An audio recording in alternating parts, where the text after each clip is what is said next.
Assalamualaikum warahmatullahi wabarakatuh. Perkenalkan, nama saya Amanda Alicia dari program studi pendidikan IPS. Di sini saya akan membuat video pembelajaran mata kuliah strategi belajar mengajar dengan materi yang pertama model pembelajaran, kedua approach, ketiga metode pembelajaran, dan teknik pembelajaran. Nah, maksud dan tujuan saya membuat video ini untuk memenuhi tugas strategi belajar mengajar dengan dosen pengampu Ibu Yusawinur Barela MPD. Materi yang pertama yaitu approach atau pendekatan. Nah, pendekatan pembelajaran adalah titik tolak atau sudut pandang kita terhadap proses pembelajaran yang merujuk pada pandangan tentang terjadinya suatu proses yang sifatnya masih sangat umum. Dilihat dari pendekatan pembelajaran, terdapat dua jenis pendekatan, yaitu yang pertama, pendekatan pembelajaran yang berpusat pada siswa atau student center approach. Kita ambil contoh metode pembelajaran berbasis proyek. Nah, metode ini menempatkan siswa sebagai pusat dari proses pembelajaran, di mana mereka aktif terlibat dalam menyusun, merancang, dan mengeksplorasi proyek yang sesuai dengan minat dan kebutuhan mereka.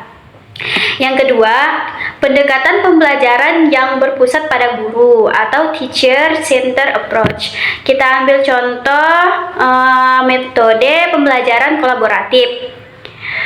Itu memungkinkan guru untuk bekerja sama secara tim dalam melakukan tugas-tugas pembelajaran. Materi yang kedua yaitu strategi pembelajaran. Strategi dalam pembelajaran kalau diartikan dalam pengertian sempitnya itu sama dengan pengertian metode, yaitu sama-sama merupakan cara dalam rangka pencapaian tujuan. Nah, strategi pembelajaran dikelompokkan menjadi dua bagian. Yang pertama itu exposition dan discovery learning. Nah, exposition adalah metode pengajaran di mana seorang guru memberikan informasi dan penjelasan secara langsung kepada siswa. Contohnya, saya seorang guru. Saya itu memberikan penjelasan tentang suatu topik pelajaran melalui presentasi atau ceramah. Nah, dalam hal ini saya tuh memainkan peran utama dalam memberikan informasi, serta saya tuh memberikan penjelasan yang jelas dan sistematis tentang topik tersebut kepada siswa saya. Sedangkan discovery learning adalah pendekatan pembelajaran di mana siswa diberi kebebasan untuk mengeksplorasi dan menemukan sendiri konsep-konsep dan prinsip-prinsip pembelajaran melalui proses eksperimen terstruktur yang dirancang oleh guru.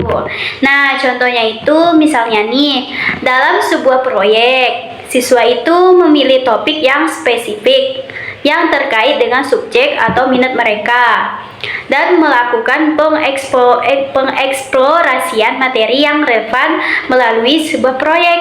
Nah, mereka itu dapat mengerjakan tugas-tugas seperti survei, wawancara, atau pengamatan untuk memperoleh data yang dibutuhkan mereka. Melalui proyek ini tuh mereka tuh dapat menambah wawasan mereka. Nah, yang kedua, group individual learning. Group individual learning itu adalah metode belajar yang mencampurkan komponen pembelajaran individu dan kelompok. Nah, setiap siswa itu diberikan waktu untuk belajar secara mandiri, tetapi juga diharapkan untuk berinteraksi secara kolaboratif dengan rekan-rekan mereka. Tujuannya itu untuk memberikan pengalaman belajar yang efektif. Contoh dari grup individual learning ini, misalnya saya guru. Nah, saya tuh memberikan tugas individu kepada siswa saya untuk diselesaikan selama waktu yang saya tentukan, dan kemudian seluruh kelas diberi kesempatan untuk berdiskusi untuk meningkatkan pemahaman mereka itu secara kolektif. Nah, dalam hal ini siswa itu dapat belajar sendiri namun juga aktif berpartisipasi dalam diskusi dengan teman sekelasnya. Untuk materi yang ketiga itu metode pembelajaran. Metode merupakan langkah operasional dari strategi pembelajaran yang dipilih dalam mencapai tujuan belajar. Terdapat beberapa metode pembelajaran yang dapat digunakan untuk mengimplementasikan strategi pembelajaran. Yang pertama itu ceramah. Ceramah itu adalah metode pembelajaran yang melibatkan presentasi dari pengajar, seperti guru dan dosen, kepada siswanya. Yang kedua, diskusi kelompok adalah metode pembelajaran yang melibatkan siswa dalam diskusi untuk memecahkan masalah atau mencapai tujuan pembelajaran tertentu.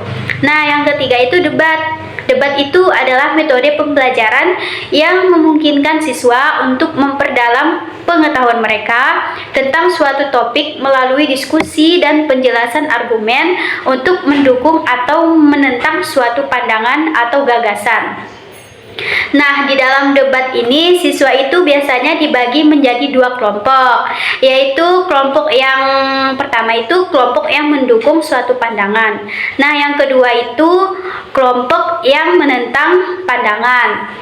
Nah, setiap kelompok itu kemudian akan mempresentasikan argumen mereka secara singkat dan tegas, dan kemudian berdebat dengan kelompok lawannya. Untuk yang keempat, teknik pembelajaran. Teknik pembelajaran ini diartikan cara yang dilakukan seseorang dalam mengoperasikan suatu metode secara spesifik. Untuk materi yang kelima, taktik pembelajaran. Taktik pembelajaran merupakan gaya seseorang dalam melaksanakan metode atau teknik pembelajaran tertentu yang sifatnya individual. Yang keenam, model pembelajaran. Model pembelajaran itu bentuk pembelajaran yang tergambar dari awal sampai akhir yang disajikan secara khas oleh guru. Nah, di dalam model pembelajaran ini ada 4 model. Yang pertama itu model interaksi sosial. Model interaksi sosial itu adalah konsep yang digunakan untuk menjelaskan bagaimana individu atau kelompok itu saling berinteraksi satu sama lain di dalam masyarakat. Nah, yang kedua itu model pengolahan informasi. Model pengolahan informasi itu adalah suatu model psikologis yang menjelaskan cara individu memperoleh, memproses, menyimpan, menggunakan, dan mengambil kembali informasi dalam memecahkan masalah atau membuat keputusan. Yang ketiga, model personal humanistik.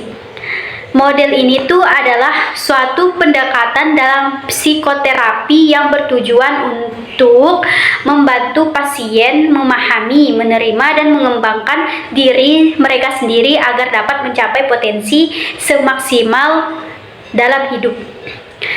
Yang keempat, model modifikasi tingkah laku. Nah, model ini itu adalah suatu pendekatan dalam psikologi yang bertujuan untuk mengubah tingkah laku seseorang melalui penggunaan tindakan praktis dan terukur. Nah, materi selanjutnya itu discovery learning, yaitu pendekatan pembelajaran di mana siswa aktif mencari, menemukan, dan memahami konsep atau prinsip tertentu sendiri melalui pengalaman langsung, eksperimen, dan refleksi. Sintaks discovery learning yang pertama itu stimulasi awal, di mana siswa diberi kesempatan untuk menemukan pola atau aturan sintaksis secara mandiri melalui eksplorasi dan percobaan. Yang kedua, eksplorasi mandiri, melibatkan siswa dalam proses penemuan aturan sintaksis secara aktif dan independen. Yang ketiga, penemuan.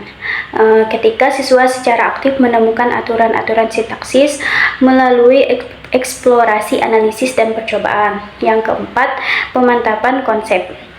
Untuk memastikan bahwa siswa memiliki pemahaman yang kokoh tentang aturan-aturan sintaksis yang telah mereka temukan.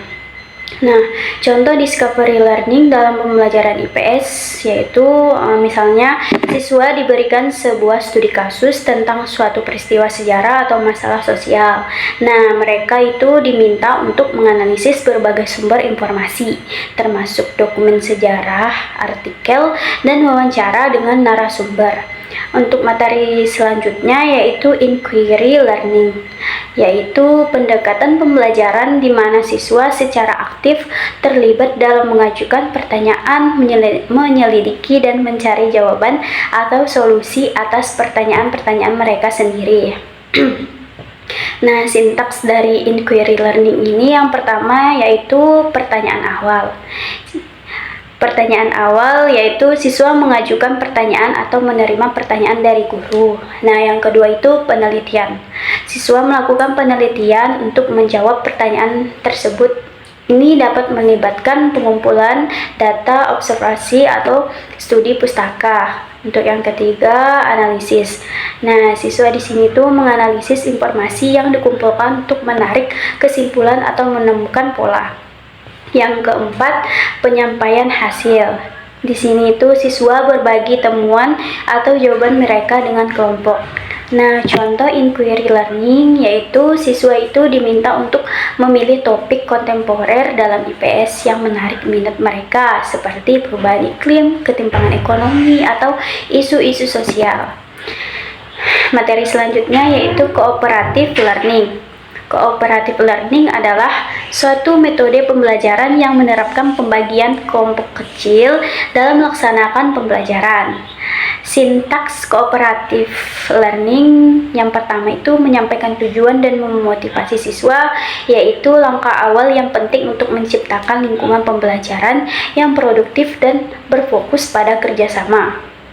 Yang kedua, menyajikan informasi, yaitu proses mentransfer pengetahuan, konsep atau data dari sumber kepada penerima dengan cara yang mudah dipahami dan relevan. Yang ketiga, mengorganisasi siswa ke dalam kelompok belajar.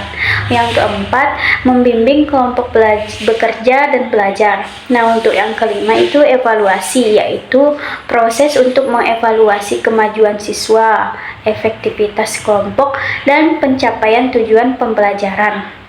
Yang keenam, memberikan penghargaan, yaitu salah satu cara yang efektif untuk mengakui dan memotivasi siswa. Nah, contoh cooperative learning yang pertama itu group investigation adalah di mana siswa ini bekerja dalam kelompok kecil untuk menyelidiki topik tertentu secara mendalam. Yang kedua itu round robin, di mana setiap kelompok itu berbagi ide, informasi, atau tanggapan. Untuk yang ketiga, learning circle, di mana siswa itu bekerja secara bersama-sama untuk menjelajahi dan memahami topik tertentu melalui diskusi, refleksi, dan kolaborasi.